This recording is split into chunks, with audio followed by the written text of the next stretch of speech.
All right, looks like we are live. So, welcome everyone out there to BTB Now. I am clearly not Ray Dunn, and that is not Jason Cantor or Nick Bogatis, because I'm Nick Bogatis, and that is Addison Hunsaker. Addison? That's right. So, not really a part-time writer, but a friend of the podcast. Yeah, well, you're basically our only outside employee that's not an owner. Yeah. We might have to give you stock eventually, but issue some common stock. You gave us one article, right? I think I wrote 2 or 3. Oh, okay, so that's more than Cantor already. Yeah. So we're off to a solid start. Not good about writing articles. That is long history of care.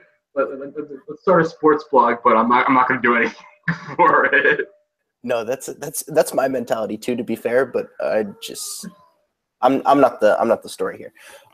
So really, this is the reunion of the Nick and Addison show, aka Boats and Foals. Boats and Foals.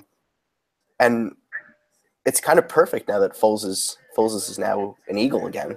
So the 360 has been made. You know, we the last time we had a show, Jeff Fisher was ruining his career. So okay. I would disagree there. I think Jeff Fisher's okay. He's not a great coach. He is a great role model though, and I do model my life after Jeff Fisher with average results, maximum job security, and maximum payday. I can tell you that zero preparation.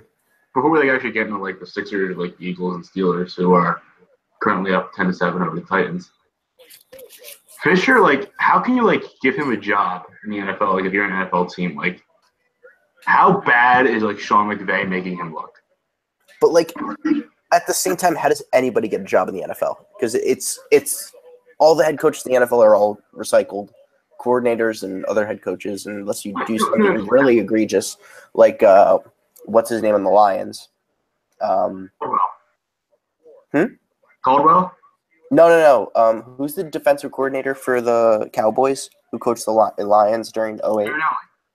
Marinelli. Unless you're Marinelli or I think Hugh Jackson after the season, you get another job almost immediately. So I think Jeff Fisher will get a job. I think he'll end up coaching the Bills or somebody in the next 2 years. The last thing the Bills should do is hire a defensive guy who doesn't know anything about quarterbacks. They've already seen the quarterback situation enough. No, that's interesting. As much as I'd love to delve into the Tyrod situation, we do have some lighter news as far as Philadelphia basketball is concerned, Pennsylvania basketball as a whole, and that was quite a scene last night. It was in the City of Angels. Hollywood, you should be celebrating. See, now I am somewhat conflicted because I am a big baller, as most people know. I am a big baller as well. But okay, so we're both big ballers and we're both big Sixers fans. And well, that's the thing. I love LeVar, but I can't stand Lonzo. So maybe I'm not that conflicted. Okay, my whole thing with that is I don't know what is up with Lonzo. Everyone, the scouts knew going into the league, when he was drafted, that his shot was going to take time to adjust, if it adjusted at all, whether or not he'd have to change his form, and he'd be slow defensively, laterally, stopping guys from going by him. But he just looks lost out there. When you're an NBA player and an NBA guard, and teams that are willingly letting you shoot wide open threes, that's gotta be a killer. There was that play last night when he basically break the three. It wasn't officially a break, but it was. Was that No, he just missed it awfully, and then the rebound got turned over, and then he did it again, right? Yeah. So he missed the three. The Sixers got the rebound. Then they were passing it up court. He stole a pass, dribbled up, and shot another three, and it breaks it off the front of the rim. All within 5 seconds. How do you do that? Which just goes to show you again that LeVar Ball is the greatest salesman in history. Oh no, he's a genius. People who don't like LeVar Ball, I can get it's ridiculous. Why people wouldn't like him, but they have to understand like his motive and like why he does what he does, and it's like it's genius. Like LiAngelo, like name another. The only reason those UCLA players are back from China is because of LeVar Ball and the big baller. No, I believe that. Oh, and look who's finally joining us, the host of this program. Hey, listen, if it was up to me, this would be done on Mondays. Okay, well. We're talking about LeVar Ball, right? Be quiet. Are you ready to baller? No idea what he is saying right now. His audio is all muffled. Now you know how I feel. I felt the last time we did this, and I was wandering the streets of Mawa with little to no internet and little to no battery while we were discussing Colin Kaepernick. Oh, yeah, that was the perfect time to leave me on an island. Let me fight the social issues alone. But anyway, the Sixers are great. I think they're going to win the title. Great. That's an understatement. Trump claims that America is going to be great. The Sixers are going to be way more than great. Okay. But yeah, Ray, what's your take on Joel Embiid? Is he good? I would say probably the greatest basketball player of all time. Oh, let me tell you this. This. I was triggered this morning. Okay, I stayed up to 1 a.m. Which morning would you point to that you were not triggered? I get triggered a lot, but there was this garbage article in New York Times sports section titled. Oh, I read that too. Does Sam Hinkie deserve the credit for the Sixers? And it was the worst article I ever read. No, I hate like the opinion pieces that like fail to give you an opinion, and they all end the same way. And like, well, let's wait and see, and maybe this is true, and maybe it's not. Those are people that don't want to lose their jobs, right there. Those are people that are too afraid to be wrong about something that they're like, oh, well, I could be right, I could be wrong. Let's let it happen. Like, no, take a side. No, you got to lay it on the line. But I was triggered as well as the failing New York Times dared to question the merit of Sam Hinkie. Samuel Blake Hinkie, born in the Netherlands. What the flying bothered me the most? What bothered me the most about the article is the author was like, it's not all about the high level draft picks though. They also have Robert Covington, and like he wrote it in a way which made it seem like Sam Hinkie doesn't deserve the credit for Robert Covington, even though Sam Hinkie was the one who signed Robert Covington. Sam Hinkie created Bob Covington. If anything, Hinkie deserves more credit for Covington than any of the draft picks. The draft picks were lottery balls. Covington was literally someone he went out and got. Yeah, exactly. Yeah. Like Covington, statistically one of the best forwards in the NBA this year. Like if All-Star. No, he statistically is the best small forward in the league. Yeah, the best 3-and-D. He's like top 5. He's top 5 player. He's the best 3-and-D player in the league too. Like like those graphs, the analytics sites tweet that have like the axes of like. I tend not to listen to those nerds, but yeah. They tweet out like the defensive points added and like offensive points added per game. Like you're plotted like either like on the defensive side, like either above or below. Like Covington's in the top right corner for 3-and-D guys. Like he's by far the best 3-point shooter and defensive player combined in the league. He has more threes made than Steph Curry this year, for crying out loud. In way less attempts. Steph Curry's kind of overrated, but okay, listen, he has more 3-point shots made than Steph Curry, and he shoots way less threes than him. I just don't appreciate the negative connotations around Bob Covington. Like, why? Oh, did you see Jason Taylor's old tweets?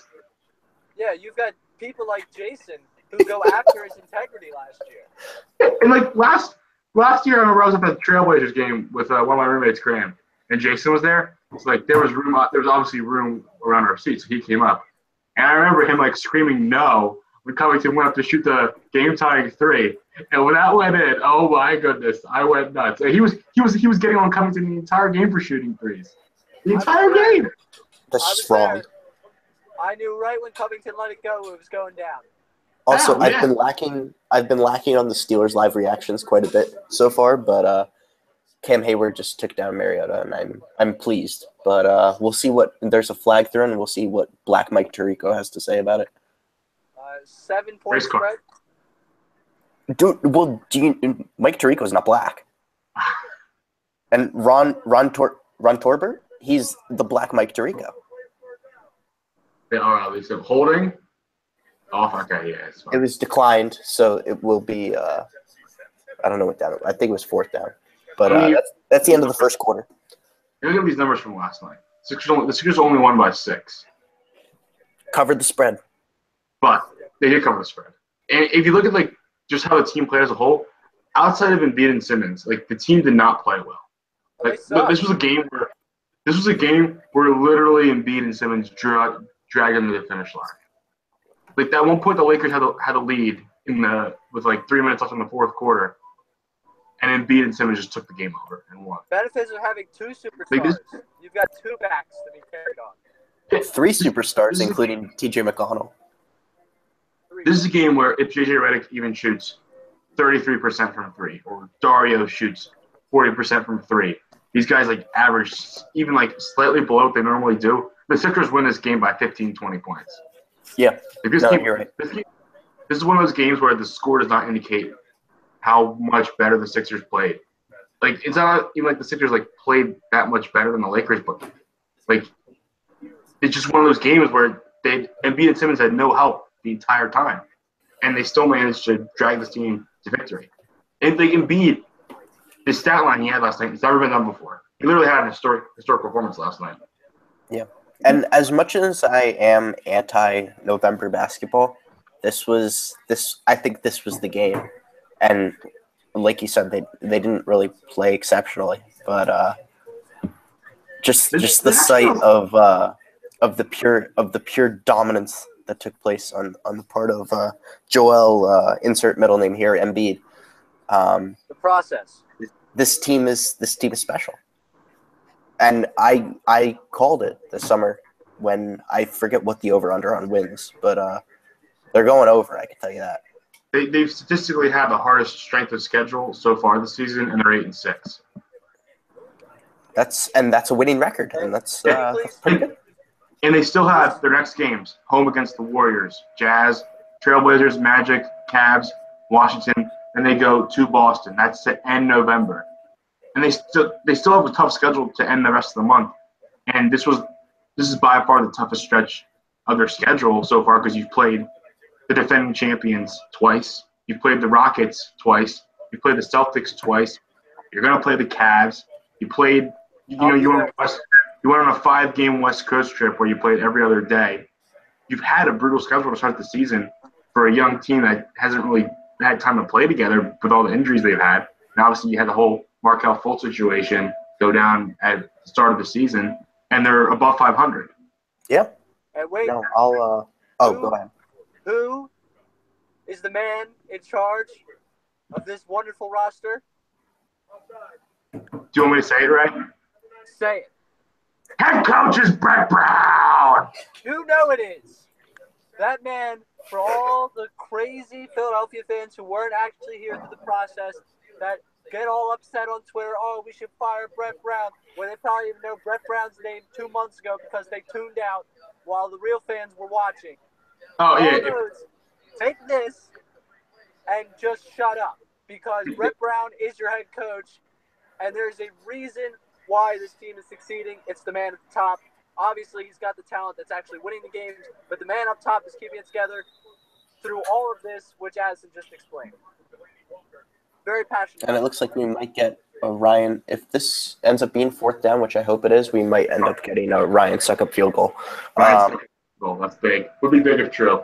I also hate Ryan Suckup because he single-handedly kept the Steelers out of the playoffs like 5 or 6 years ago, and I've never forgiven him. Well, back to the whole Brett Brown thing. The general Sixers fans call for his head every other day. It's amazing. Like I feel like Brett Brown has people have called for Brett Brown's job more than Penn State fans have called for James Franklin's job. Who? James Franklin, Penn State's head coach. Oh, James. I think you said Janice. No, he's Janice Franklin. He said James. But like Penn State fans, like 3 weeks ago, James Franklin was the greatest coach in college football, and then they lose 2 games and they're like, oh, fire him, he stinks. Give me a break. James Franklin is the same head coach that had them mediocre until Saquon Barkley emerged as one of the best backs in all college football. The game No, plan's not changing with teams stacking the boxes. You can't if you're not going to do anything different. The same thing's going to happen. Saquon's going to average 2 yards per carry, and you're not going to get the same home run plays because Saquon that opened up the field. But hey, listen, James Franklin, go ahead. Go back to doing what kept you guys mediocre. I don't care. I'm not mad. Bad news, Addison. It's 4th and inches, and they're going for it. But are they? No, a field goal. Come on, Tennessee. I guess. Mike Mularkey, you kick this field goal 99.9% of the time. Do it. No, they are going for it. But Mike Mularkey become aggressive. Oh, don't get me started, Mike Mularkey. Did they get it? Yeah, he got it. Mary, you're ahead of me, Nick, so stop spoiling this. I'm the fan here. Oh, okay. Well, listen. You know, some of us have money on this game. We don't actually have money on this game, but fantasy implications. I do too. I need Suck Up to make some kicks. Nick, you're giving us more of a play-by-play than an actual reaction. You know, I'm not really feeling the genuine excitement out of you right now. Okay. I'm not that excited. I'm just nervous, as I am every game. Too. How about you act like it? Fun stat I saw on Twitter this morning. The Sixers starting lineup of Simmons, Redick, Covington, Dario, and Embiid has statistically. Oh, Redick is starting? Yeah, he starts. Has statistically the best 5-man lineup in the NBA this season. That's awesome. So here's the one knock I have on Brett Brown is sometimes his rotations are completely out of whack. Oh yeah. Like a lineup will be working and then a guy. What were you saying, Ray? I can agree with you on that one. Like a lineup will be working in a game, like whether it's the starting lineup or another group of 5 players, and then he'll bring out a guy for rest or for whatever reason, foul trouble, and then he won't go back to that lineup at any point in the game. He'll just kind of start throwing guys out there. That's the one knock I have on him.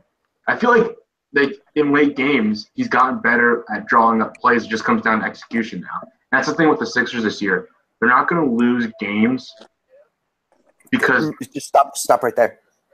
Well, yeah, they're not going to lose games, but they're not going to lose games more because they're not good enough. Like, the talent is there. It just comes down to execution now. And I think you can credit, obviously, some that's them not being prepared. So obviously, some of that falls on the coach. But right now, a lot of that falls on – these guys just haven't played with each other. Yeah, and we've seen so far through 14 games, like, they're starting to play well together now. And it's only been 14 games, and they're above 500, and they haven't even had Markelle Fultz play yet. Exactly. Like we don't know what Fultz is going to be like when he comes back at this point in this season. But you have to think if he gets his shot somewhat back to the way it was in the summer league, like they're going to be better than they are now. It's only going to help. Absolutely. And they started 0-3. They're 8-3 in their last 11. Yeah. I, for one, cannot wait till Christmas so I can start watching this team. See, this you know how we talked about the writer that can admit to being wrong? This is your moment. I'm going to give you a chance. You can say it right now. I was wrong about early season basketball. I should be watching. Go ahead. I'm not prepared to admit that. Hey, no, the Warriors-Celtics game right now is a good game. There's actually been a lot of good regular season games so far. Well, Ryan Sucker coming in. All right, I'm getting out of the car, so I'll join this in a little bit. I'll come right back. All right, good. We can get the good takes going here. It's a 48-yard attempt for Ryan Suckup, the scum of the earth. Here we go, baby. Ryan Suckup. And it was blocked. No way. Where one opponent has no, it was actually blocked, wasn't it? God, come on! Where one opponent has a Steelers defense. Okay. That was incredible. I don't know who blocked it. Was it TJ? I think it was TJ. That's some bush league right there. I hate JJ Watt so much. It just intensifies my love for TJ. How do you get pancakes on a field goal block? You're not supposed to go over block someone. You're supposed to stick both your arms out and prevent penetration. Oh my goodness. Tennessee's a mess. So as long as I'll be reserving my Sixers takes for about another month, But how are we feeling about the Eagles? The Eagles. I mean, listen. I love Carson Wentz. I've been huge on him since I learned his name and discovered that he went to North Dakota State because. Oh yeah. Well, you know my theory on small school quarterbacks, and I have a slight obsession with them. I agree. No, but like I think he's the real deal. Out of all the quarterbacks for this upcoming draft, Allen from Wyoming is going to be the best guy. I'm not sure if you're aware, but I am the biggest Wyoming Cowboys fan on the planet. But Allen's going to be better. I think it's going to go Allen, Rosen, and Darnold in that order in terms of how good they are. To be honest with you, I'm not really sold on any quarterback besides Josh Allen. I can see why you wouldn't be sold on Rosen or Darnold. I think Darnold's going to be better than your typical USC quarterback that comes out. But small school quarterback, if you're going to pick between three guys, a small school quarterback's a better one to go with. And I mean, I wouldn't mind if I'm talking. The Steelers need a quarterback, obviously, this year. The dream would be Josh Allen, and trading Martavis Bryant for some kind of pick, and then trading up in the draft for Josh Allen. But later on, possibly Lamar Jackson. I think Lamar Jackson would be pretty good in the league. I'm trying to think of who else is out there.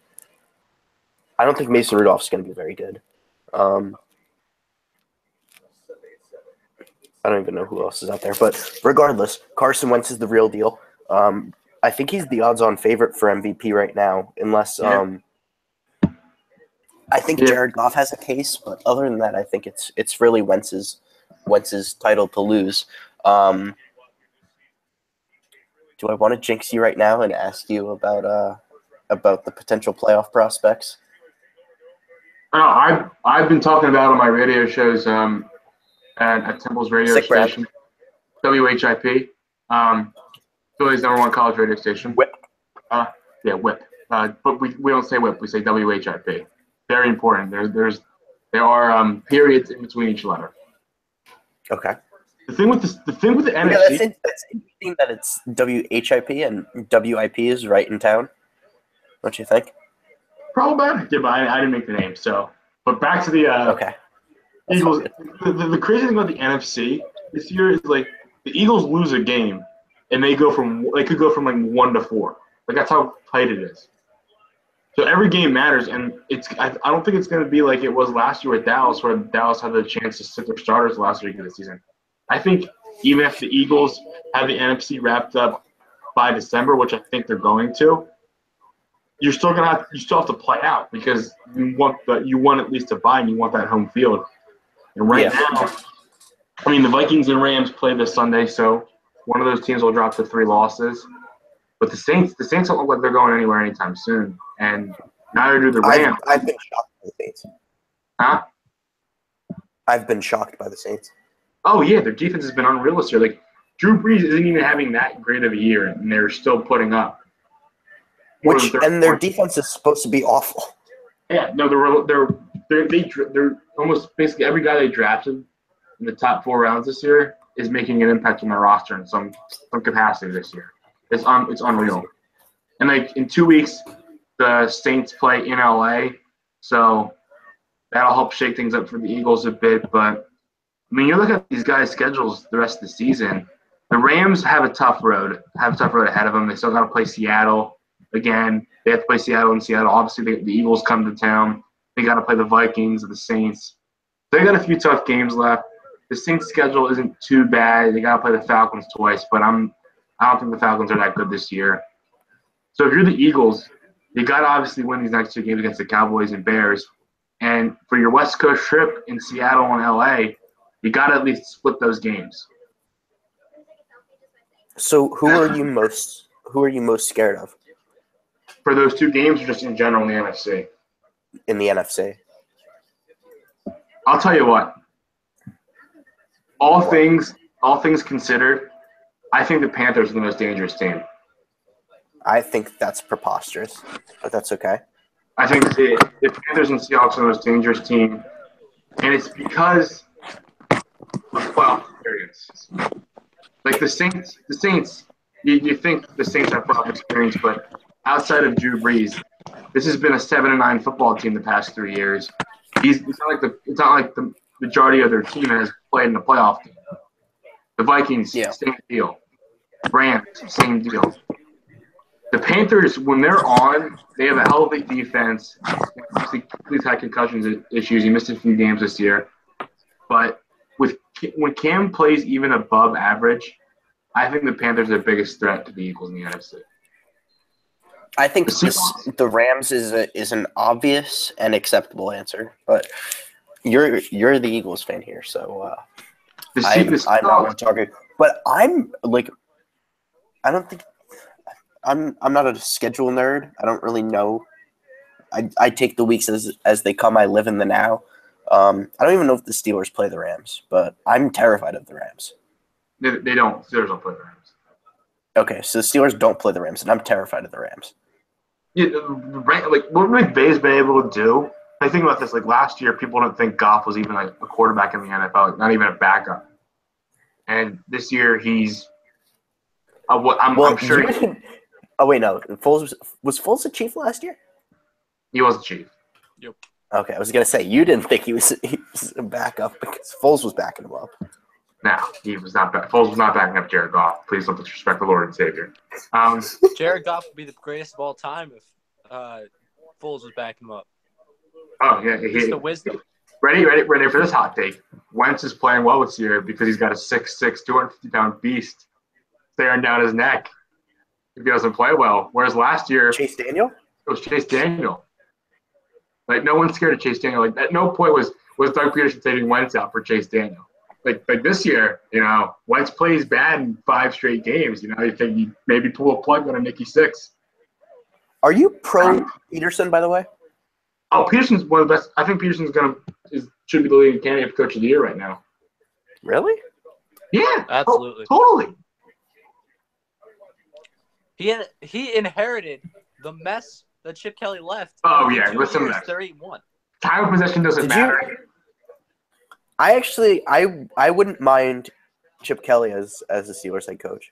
Well, see, and you just as long as he doesn't take over as GM. But he's gonna want. I think. Yeah. I don't think the Rooneys would let that happen. If I got Chip Kelly the coach and Chip Kelly the coach alone, I would like that situation. I don't think the Rooneys would be dumb enough to hire Chip Kelly in the first place. Ray has the right idea here. I think Chip Kelly's a more than serviceable coach. See, you just got to laugh. You didn't even have you didn't get to experience it. You just sort of watched from the outside as everything. What do you mean? I read this kid's essay about how he's related to Kim Jong-un. Yeah, but again, what did you do with that? You were like, that's pretty funny. I don't laugh like that. Here's the thing: his offense. He didn't adapt his offense to the league. He was very Andy Reid-esque in the way that he didn't change his game plan. He tried to make his game plan work every week, even when opposing defenses caught on to it. And I think that's the problem Andy Reid has in Kansas City. And one of the things Peterson does well is his game plan changes week to week. He doesn't ask Wentz to do too much one week, but maybe the other week Wentz will throw the ball 35, 40 times. But the offense remains balanced, and you don't know what they're going to lean heavily on. You don't know if they're going to use Clement more than they use Blunt, or if they use Blunt more than Clement. Now you got Jay Ajayi in the mix. And Smallwood, count him out. Peterson's good at mixing up how the Eagles' offense runs and who he tries to exploit every week. That's fair. I mean, I can't stand my head coach. That's the thing. I've been saying for a couple of years now. I'd sacrifice 1 year just so Tomlin could get fired, but now it's Ben's last year. I'm pretty sure it would be inhumane to allow him to play any further. I can't sacrifice Ben's last year, obviously. But I think that Ben has been so awful this year that the Steelers have to win the Super Bowl. What, little Peyton Manning-esque? No. It's a Ben Roethlisberger thing. Because the last 2 times they won the 2 times they won the Super Bowl with Ben Roethlisberger, he was awful. In the first Super Bowl, Ben was the 3rd best quarterback in that game. Antoine Randall had the only passing touchdown for the Steelers. That's funny. Hey, man, the Steelers. I didn't see them win the AFC. It all depends on who gets home field, them or New England. I was very down on the Steelers early on because even through those first couple weeks, like they should have probably lost to the Browns. The only win they really deserved was against the Ravens. They probably should have been 1-4 at that point. But getting blown out by the Jaguars, losing to the Bears, I felt like we should have lost to the Vikings with Case Keenum.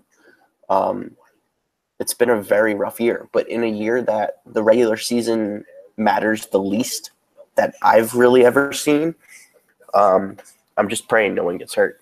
Yeah, this year, there isn't really outside of the Eagles who have played consistently well all year. There hasn't really been another team that has looked great at really any point. I mean, the Patriots are starting to figure it out, but they still have some holes on defense. And like you said with the Steelers, then obviously they had that dreadful game against Jacksonville, and they almost lost last week to the Colts. Yeah. No, but that's the thing. I think if the Steelers play the Patriots, it would look that would be.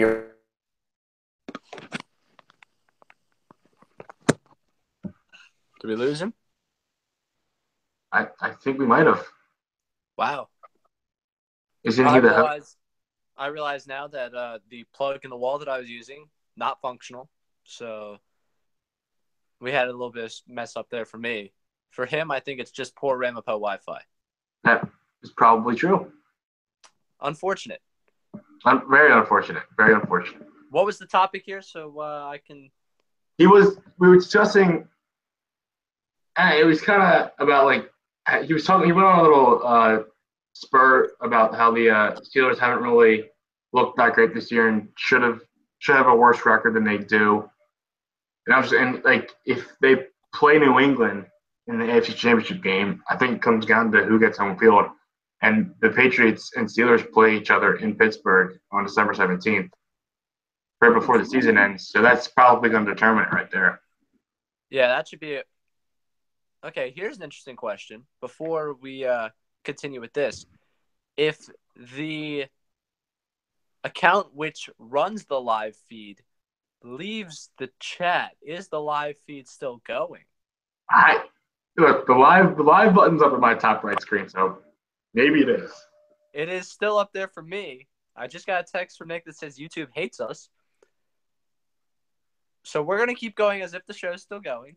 And if not, Addison, this was just a fun time. It was. Oh, wow. Martavis Bryant doing things. That's fantastic. Anyways, I do think that game, now that you've referenced it, I think that'll be a huge one, purely for what you said. I think those two teams ultimately would be the ones left because by the time the Steelers make the playoffs, it's only good teams left. Yeah. So man. And the Chiefs this year, they have a pretty favorable schedule down the road, but that loss to the Steelers is going to be huge come tiebreaker for playoff seeding. And you just know the Chiefs are going to have some down games where Alex Smith doesn't play that well and their offense doesn't really move the ball down the field. So I can see the Chiefs ending with 5 losses, finishing 11-5. I don't see that many losses left in the Steelers and Patriots schedule. I just don't. The interesting thing about the Chiefs for me this year is that obviously they got out to a nice start. They were looking pretty good, and it was like Alex Smith. And every time I feel like they have a blip in the road or Alex Smith doesn't look good, we hear the Patrick Mahomes crowd, but that same crowd is right back with Alex Smith 2 weeks later. Is Patrick Mahomes going to get anything? No, Smith's played too well this year. Well, I mean, if you go they usually have a 2 or 3 week stretch where they look like, oh my god, the floor is about to bottom out and they're just gonna drop off, where they can't move, like you said. Is Alex Smith in that instance, despite of the way he's playing for his job? I mean, I think Smith knows that his time is almost up in Kansas City, And I kind of think the trading up for Mahomes has motivated him to play the way he has this year. I just don't think Andy Reid's going to go to Mahomes at any point this season. I think he's going to treat him like he treated McNabb. I guess. Wow. Burger, ladies and gentlemen. Yeah. That was not good. Not ideal. No. Yeah, but yeah, like this with the way the playoffs race is shaping up. I mean, I think the Chiefs are going to hold on, win that division, but I think the Raiders are going to get that sixth spot in the AFC. I hope so. I do. Had a terrible start to the season, 4-game losing streak, but I think they're finally going to have to figure it out. Let's be honest, like the Bills, if any team, here's the thing about the Bills, if any team is going to make a situation work where the coach wrongly benched their starting quarterback, it'd be the Bills. Like only the Bills could get away with making such a bad decision like that. Well, the entire organization is just one bad decision. Like the best thing. Oh yeah. The best thing about the Bills is the people sitting in the stands. Oh yeah, the fans are great. Bills Mafia, like they deserve that team, but like everyone inside that organization really does not deserve that team. No, not at all. And when you look at the Bills always do this to their fans, and I feel like they've done it more recently, where they start off really well and like make you think that this is the year they make the playoffs. Gotcha. And they just don't. Just kidding. Whoop. They put their next 2 games on the road against the Chargers and Chiefs. I think those are 2 losses right there. Yeah, well, you know that I think it was a Geico commercial where you got the guy with the fishing pole and the dollar. It's like you got to be quicker than that. Yeah, that is the Bills to their fans every single year.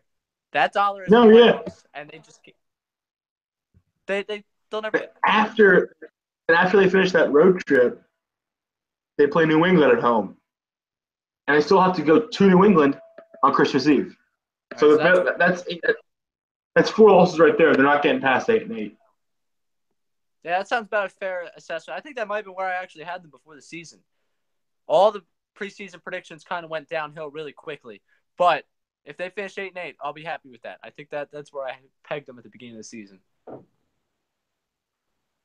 It's a fair estimate. It's pretty fair to say the Bills before the season